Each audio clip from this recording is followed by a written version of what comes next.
Hi, my name is Ashley Day, and I am the founder of Women Leading Baltimore.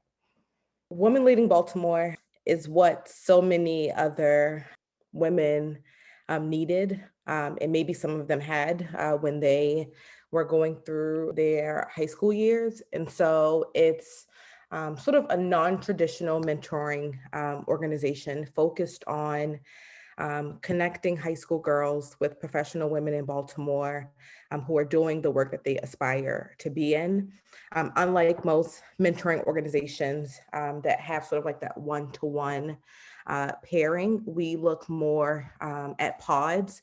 And so we group the pods based on sort of the industry of interest. And so you could have a pod of girls who are interested in finance, for an example. And so you would have a woman who may be an accountant, someone who does bookkeeping for an entrepreneur. You could have someone who sort of works on managing budgets at a nonprofit. And so the idea of that sort of formatting is to give girls sort of access to the breadth of possibilities that's available based on their one specific interest.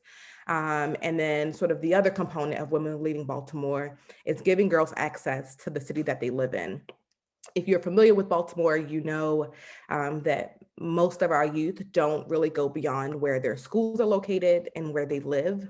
And so how do we give girls access to the full city, exposing them to the businesses and neighborhoods and people, again, keeping in mind that connection between them and women. And then also, how do we think about life after high school? Like, what do those tools look like that girls need, or what support do they need once they leave high school, whether it's continuing into higher ed or entering the workforce or trade school. Thinking about back on my experiences and then the experience of other women, where were the gaps that we needed to fill? And then how do we sort of keep an open eye and an open ear to what those needs are for the girls that we serve? In 2019, I found out that I was having a daughter, had her in October, and on maternity leave, I was like, okay, so like, I love working with girls. Like, I love the energy that they bring and just, listening sort of to like their thinking. Even though sometimes like it makes me cringe. I'm like, okay, my goal is to be open to like receive it and then, just let it marinate. And so God gave me a daughter and I was like, okay, so maybe like I need to do something with this. And so I talked to a lot of my mentors and filed the nonprofit status paperwork, and it came back a lot quicker than I thought. And so I was like, okay, God, like, so now what?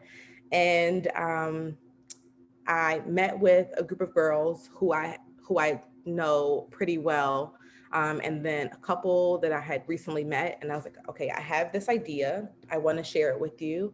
I want you to be completely honest, like give me feedback, let me know what's missing, what will make you want to be a part of this. And after 2.5 hours at Open Works the Saturday before Christmas, they were all just like, so when's our next meeting? Like, so are we members? Like, what does this mean? And I thought, 2020 would be a year of research, sort of talking with women, talking with girls to really see if there was a need for, the passion that I have. And the girls ran with it. And so Women Leading Baltimore now exists. Started out as a one-day mentoring event, connecting with 5 different high schools in Baltimore and just asking them to send us girls, send us the girls that are not at the top of your list, right? Because the idea is that if girls aren't exposed to different or exposed to more or around people who are truly willing to see more than what's wrong with them, then how do we expect them to grow into women who are ready to show up as leaders and as role models? Thinking of, your average high school girl in Baltimore, not leading sort of with the narrative that like, oh, her parents are not involved in her life, or her parents aren't educated enough to help, but understanding the demand of parenthood and knowing that like it really does take a village to raise a child. And how do we, seeing Women Leading Baltimore as, we're stepping in the gaps, right? We're providing resources in the gap, not to replace the parents or the adults that are at home, but to truly be in partnership with what they're already doing at home, and to, expose girls to the life they don't know is available to them. I think my biggest accomplishment thus far is, the youth that I have had the opportunity to work with, both directly with Women Leading Baltimore, but both in my role as a college counselor. They have been, seeing Women Leading Baltimore, sharing it with their friends, sharing it at their internships, which has, definitely taking marketing to a different level. Being able to be, featured with Boost.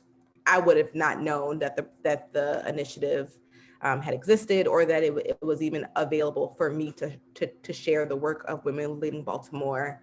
And then as an alumni at McDaniel College, they did a feature story on the work of Women Leading Baltimore in their most recent spring magazine. And the magazine goes to every alumni who they have an address for. And so having people reach out who say, I wish I had this available to me when I was in high school, has been very fulfilling, and a great reminder that, everybody doesn't have the access, right? And that the work that I am doing is important, not just because, it makes me feel good, but because we are really able to impact the lives of girls in Baltimore.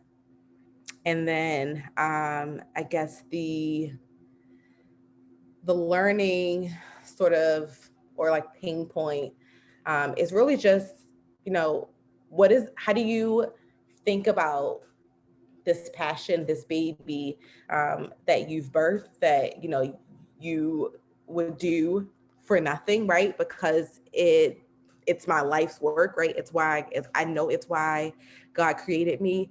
How do you think about your passion as a business? And so learning more and more about, how do I think about Women Leading Baltimore as a business? How do I make sure that at its core, systems are efficient, and administrative tasks are being taken on. And then sort of coupled with that is, how do I release all the ideas that I have to delegate to a team, right? So right now we are a one-woman show, but part of growth is that you have to share and the load share and the mission. And so getting to a point where I am able to delegate tasks, and to share Women Leading Baltimore as a resource for Baltimore, and not just the thing that's mine, because I love the work so much. Baltimore has always needed a boost. I think Baltimore is unique in the people who live here, the ability and sort of the heartbeat of grassroots organizations who acknowledge a need or an area that needs to be improved, and they don't stop until a solution is developed. And we need to be able to sustain those organizations, right?